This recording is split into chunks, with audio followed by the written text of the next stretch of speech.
त्याने मला बाथरूममध्ये नेलं आणि त्या टपवर बसवलं. माझं शरीर खूप गरम झाले होते. खूप दिवसाची भूक माझी मिटली नव्हती. आता शरीर माझं गरम झालेलं असताना हळूहळू त्याने चुंबन घ्यायला चालू केला. नंतर त्यांनी माझे पाय बाजूला केले आणि तिथेच मी योगिता, मी तशी खूप कष्ट करायची. माझ्या घरासाठी मी दिवसरात्र कष्ट करायची.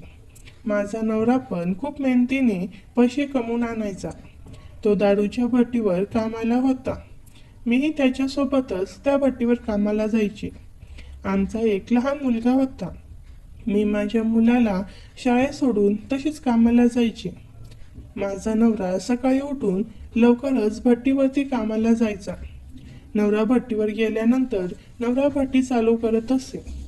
मला तसं काम माझ्या नवऱ्याने सोपंच दिलं होतं. गावातल्या बायका सुद्धा त्या भट्टीवरती कामाला यायचा. माझा नवरा तसा संस्कारी होता. त्याला असा बायांचा नाद नव्हता आणि तो कसलं व्यसनही करत नव्हता. त्याच्यासोबत जे मित्र होते ते खूप व्यसन करायचे. माझा नवरा घरी आला की मी माझ्या नवऱ्याला सांगत असायचे की तुमचे ते मित्र आहेत ना, ते खूपच दारू पितात. मला भीती वाटायची की माझा नवरा पण त्यांच्यासोबत राहून राहून दारू प्यायचं चालू करतो की काय, म्हणून मी त्यांना कायम दम द्यायचे.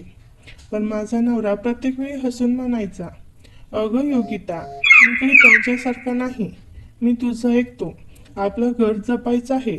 हे ऐकून माझं मन थोडं हलकं व्हायचं. खरंच माझा नवरा मनानं खूप मजबूत होता. पण एक दिवस असं काही घडलं की माझ्या आयुष्याला कलाटणीच मिळाली. त्या दिवशी सकाळपासूनच काहीतरी विचित्र होतं. भट्टीवरचा कामगार शांत नव्हता. लोक कुसकुस करत होते. मी नेहमीसारखी काम करत होते, पण सगळ्यांच्या नजरा माझ्याकडे विचित्रपणे वळत होत्या.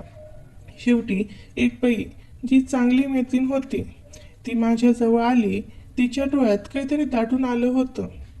ती कुजबुजून म्हणाली, योगिता, मला काही सांगायचं आहे, पण तुला धक्का बसेल. मी गोंधळून तिच्याकडे बघितलं. काय झालं, मला सरळ सांग ना. मी थोडा वेळ गप्प राहिली आणि मग म्हणाली, तुझा नवरा काल रात्री तो गावाच्या त्या बाजूला जुन्या गोदामात काही लोकांसोबत दिसला. ते सगळे एकत्र दारू पित होते. माझं डोकंच फिरलं. मी तिला उत्तर दिलं की माझा नवरा असं करणारच नाही. तेवढ्यात ती म्हणाली, माझं मनही तसंच म्हणतं योगिता, पण गावात चर्चा सुरू आहे. मी तिला म्हणाले, तू स्वतः पाहिलेलं नाहीस ना. ती म्हणाली, मी पाहिलं नाही, पण लोक बोलतायत. त्या क्षणी मला माझ्या नवऱ्यावर संशय घेणं चुकीचं वाटत होतं. पण मनात कुठेतरी एक टोचन सुरू झालं. मी घर गाठलं आणि रात्री नवऱ्याची वाट पाहत बसले. रात्री तो उशिरा आला. त्याचे डोळे थोडे सुजलेले होते. चालण्यात थोडा लहर होता. मी त्याच्याकडे पाहून विचारलं, काय झालं आज, उशीर झाला. तो थोडं हसला आणि म्हणाला, अगं, आज भट्टीवर जरा जास्त काम होतं, म्हणून वेळ लागला. मी त्याच्याकडे निरखून पाहिलं आणि मनात विचार येऊ लागले, खोटं सांगतोय का की खरंच थकलाय. माझं मन कोलमडू लागलं. मला वाटलं होतं की माझं आयुष्य एकदम सावरलेलं आहे, पण आता त्या रात्री मला झोपच लागली नाही. माझं मन त्याचाच विचार करत होतं. दररोजच्या कामामुळे आम्हा नवरा बायकोला वेळ द्यायला भेटतच नव्हता. त्यामुळे काही दिवसानंतर आमच्या दोघांमध्ये चिडचिड तयार व्हायला लागली. आमचं बोलणंही कमी होत गेलं. दररोज माझा नवरा काम करून यायचा.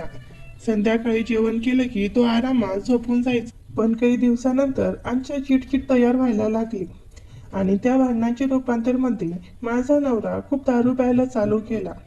आता माझा नवरा बनवलेले दारू पित असायचा. त्याला काही कळतच नसायचं. तो अशा व्यवस्थेतच काम करायला लागायचा.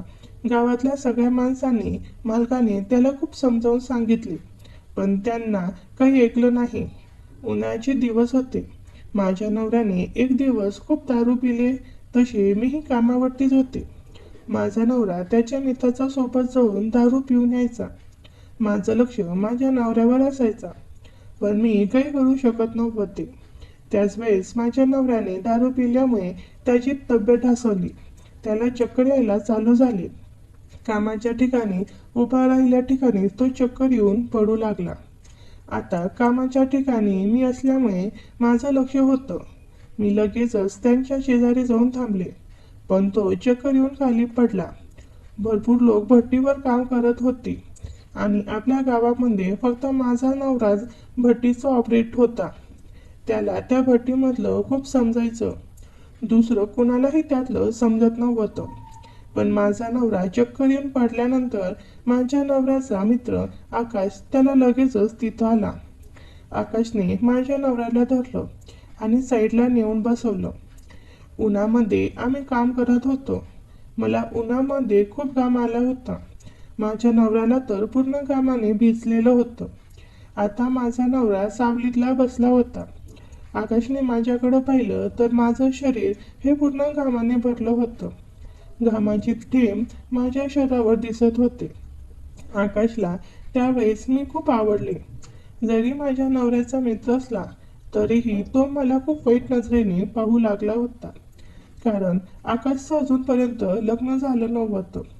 आकाश हा नुकताच लग्नाच्या वयामध्ये आला होता आणि दिसायलाही खूप सुंदर होता.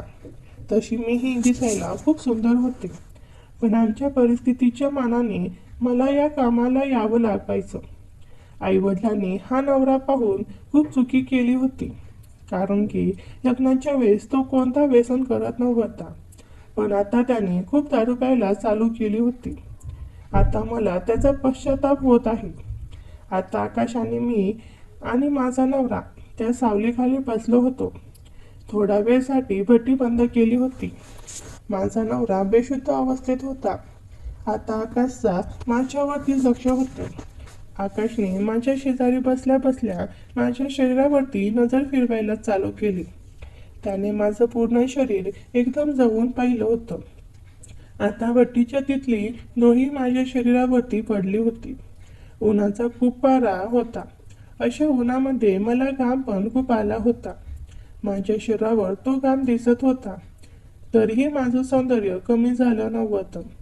आकाश आता माझ्या शरीरावरती चांगला फुकला होता. अशा कंडिशनमध्ये मी मालकाला सांगितले आणि माझ्या नवऱ्याला घेऊन घरी जाण्याचा निर्णय घेतला. आता माझ्यासोबत कोण येणार तर माझ्या नवऱ्याचा मित्र हा आकाशच येणार, असं मालकाने सांगितलं, कारण की आकाश हा माझ्या नवऱ्याचा खूप जवळचा मित्र होता. मी आकाशला म्हणाले, आकाश भाऊजी त्यांच्यासाठी गाडी बघा ना. असं म्हटल्यावर नंतर आकाशने चटकन त्याची बुलेट काढली आणि माझ्या नवऱ्याला बसून आम्ही आमच्या घरी घेऊन आलो. गाडी चालवत असताना गाडीच्या आरशामधून सुद्धा आकाशची नजर माझ्यावरच होती.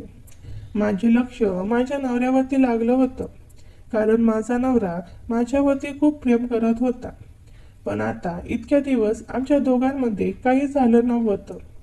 दोघं एकमेकांना वेळ सुद्धा देऊ शकलो नव्हतो.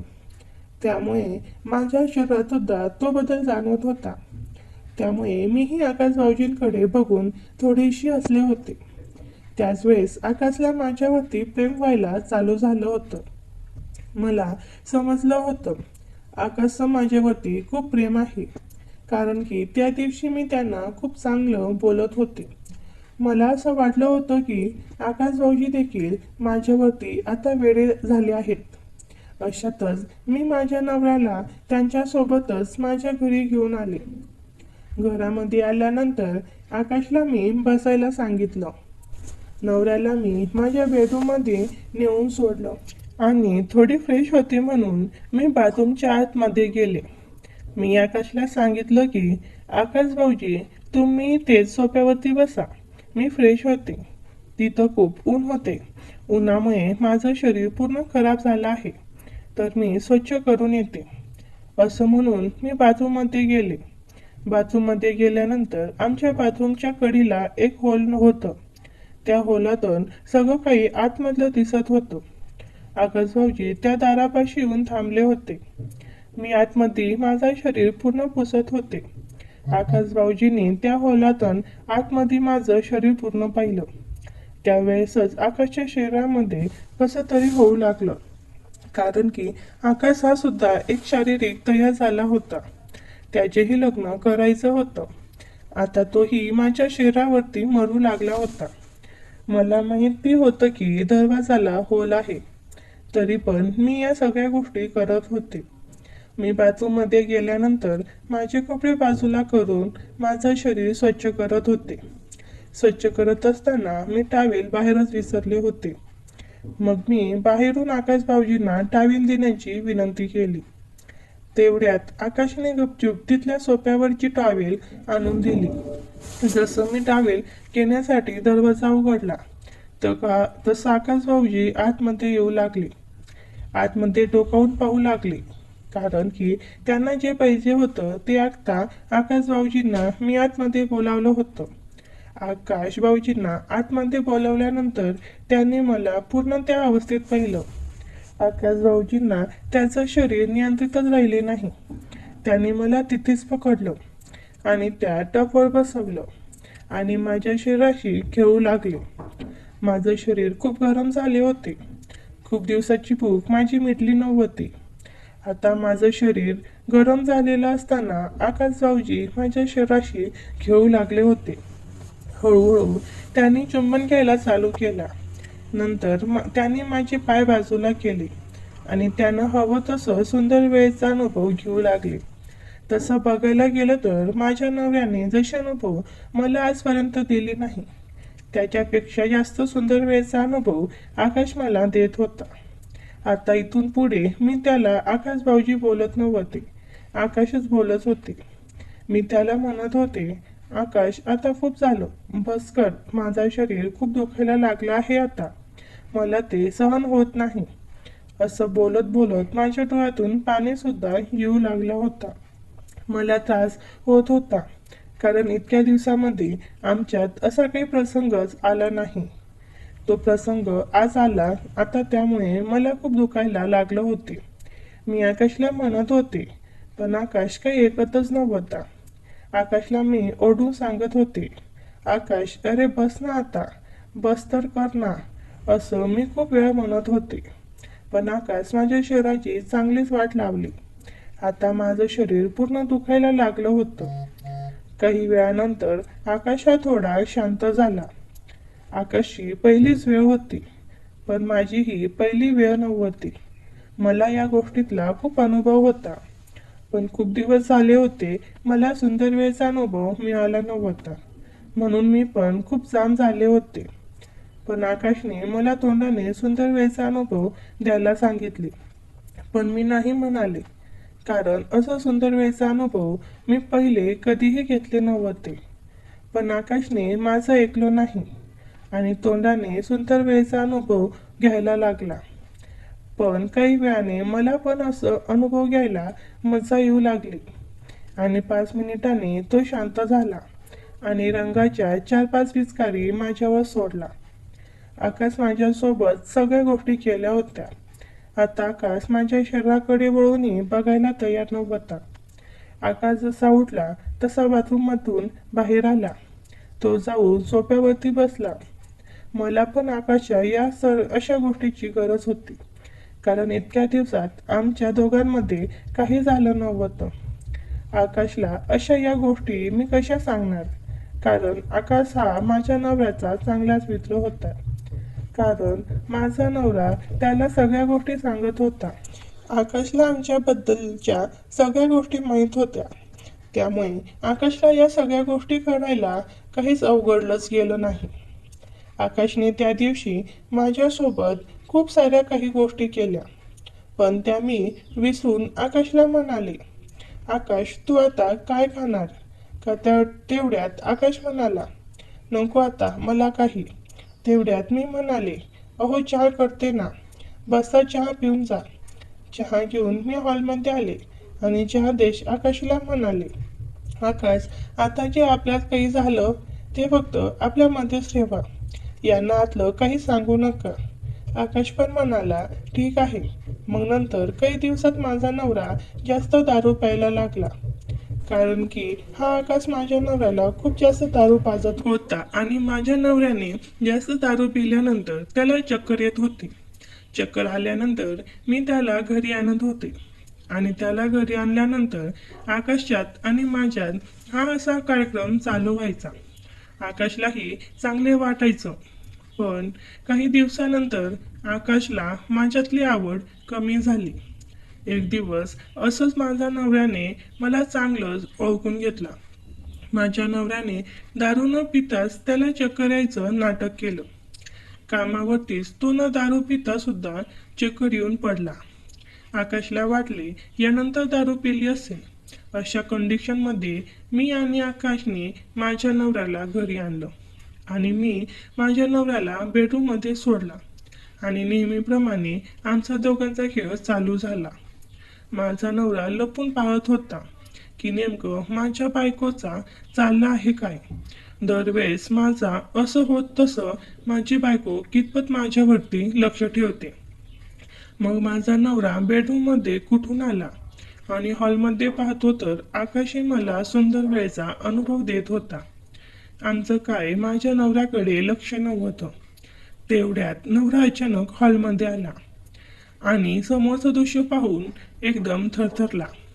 मी आणि आकाश एकमेकांच्या खूप जवळ होतो आणि वातावरणात एक अस्वस्थ शांतता होती. त्यांच्या डोळ्यामध्ये जे घडलं त्याने तो गोंधळून गेला.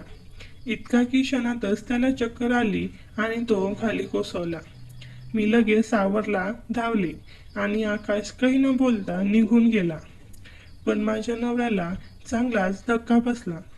आकाशला आता खूप टेन्शन आलं होतं की आकाशने स्वतःच्या मित्राच्या बायकोसोबतच हे असं केलं होतं. पण त्याची तरी काही चूक. मित्राच्या बायकोला सुद्धा हे सगळं हवा होता ना. आता माझा नवरा शुद्धीवर यायला चालू झाला. तो बडबडत होता की माझ्या बायकोने मला धोका दिला. अशा बायकोने मला धोका दिला. आता माझा नवरा चांगल्या शुद्धीवर आला. तोपर्यंत मी सगळं सांगून व्यवस्थित बसले होते. नवऱ्याने जे पाहिलं तोच नवरा बोलत होता. मला 2-3 काशिलात आणल्या आणि म्हणाल्या, हे काय करतेस तू? तुझं माझं काय कमी आहे का? हे बाहेरच्या लोकांसोबत असं काही करतेस? तुला थोडी तरी लाज वाटते का? जर आपला नवरा असं करतोय तर त्याची किती काळजी घ्यायला पाहिजे. आणि नवऱ्याच्या पाठीमागत असले धंदे करतेस. उद्याच्या उद्या तू हे घर सोडून बाहेर जा. मी खूप गयावया करायला लागले. नवरा मला सोडून जाण्याची भाषा करत होता. आता आमच्या दोघांमध्ये खूप अंतर तयार झालं होतं. नवऱ्याने मला पूर्ण सोडून दिलं होतं. काही दिवसानंतर नवरा माझ्याशी बोलणं बंद केला. आमचे लहान मुलं हे मी सांभाळत होते. माझ्या एका चुकीमुळे माझ्या नवऱ्याचा विश्वास माझ्यावरती उठला होता. नवऱ्याने मला घराबाहेर काढलं. आता मी काय करणार? माझ्यावरती ही खूपच वाईट वेळ आली होती. मी 2 दिवस घराच्या बाहेर राहिले. घराच्या बाहेर अंगणामध्ये 2 दिवस मी भर उन्हामध्ये राहिले. माझ्या नवऱ्याला माझी खूप किंवा आली होती, कारण माझ्याकडून झालेल्या चुकीचा पश्चाताप होत होता. मला त्या गोष्टीचा खूप त्रासही देखील होत होता. मी त्याच वेळेस ठरवलं की माझ्याकडून पुन्हा अशा गोष्टी होणार नाहीत. जरी माझा नवरा कसला जरी असला तरी माझ्याकडून अशी चूक होणार नाही. मी त्याच वेळेला ठरवलं आणि नंतर माझा नवरा घरी आल्यानंतर मी त्याला ह्या गोष्टी बोलून दाखवल्या. माझ्या नवऱ्याने माझ्यावरती विश्वास दाखवला. माझ्या नवऱ्याने मला माफ केलं. हाच खूप माझ्या नवऱ्याचा मोठेपणा होता. माझा नवरा खूप चांगला आहे. जरी त्याने दारू पिली तरी त्याचं रक्षण करणं माझं काम आहे. पण काही दिवसानंतर आम्ही आमचं गाव सोडून शहरामध्ये राहायला आलो. शहरीमध्ये तर ह्याच अशा गोष्टीचा तर काही संबंध येत नाही. मी घरीच असते. माझा नवरा फक्त कामाला जातो. कामावरून घरी आल्यानंतर आम्ही एकमेकांशी खूप प्रेम करतो. आता माझा नवऱ्याला खूप माझ्यासाठी वेळ देण्यासाठी मिळतो. आमच्या दोघांमध्ये आता दुसरं मूल झालं आहे आणि आमचा सुखाचा संसार चालू आहे. आता माझ्या नवऱ्याचा खूप चांगला झाला आहे. नवऱ्याने दारू पण सोडली. मित्रांनो, माझ्या एका निर्णयामुळे मला किती त्रास झाला आणि त्याची आदरही मला घडली. पण अशा परिस्थितीमध्ये आपापल्या सोबत साथ देणारा व्यक्ती खूप चांगला असावा, नाहीतर आयुष्याची बरबादी व्हायला वेळ लागत नाही. त्यामुळे कोणत्याही वेळेस निर्णय घेण्यास चुकू नका आणि प्रत्येकाला ज्या त्या मर्यादेपर्यंतच ठेवा. मित्रांनो, व्हिडिओ जर आवडला असेल तर व्हिडिओला लाईक करा आणि असेच व्हिडिओ पाहण्यासाठी आपल्या चॅनलला सबस्क्राईब करायला विसरू नका. धन्यवाद.